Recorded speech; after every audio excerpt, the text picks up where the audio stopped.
তথাকথিত আন্তর্জাতিক আইন, মানবাধিকার এসব মেনে আপনি আল কুদসকে মুক্ত করতে পারবেন না। এগুলো হলো আপনার জন্য বাধ্যতামূলক, ওদের জন্য অপশনাল।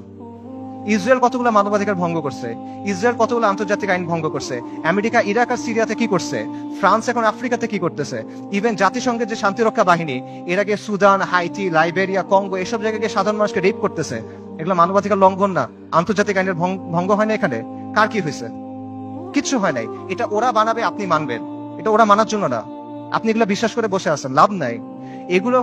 এগুলোতে ওরা আপনার হাত দুই পেছনে বেঁধে রাখবে, তারপর ইসরায়েল এসে আপনাকে জবাহ করবে।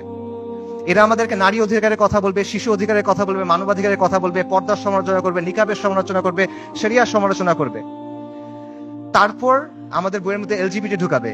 কিন্তু যখন লিটারেলি হাজার হাজার নারী, শিশু, বৃদ্ধ মারা যাচ্ছে, জেনোসাইড হচ্ছে, এথনিক ক্লেন্সিং হচ্ছে, তখন এরা এসে কি বলবে? Israel has the right to defend itself, we must condemn Hamas. এই তো অবস্থা।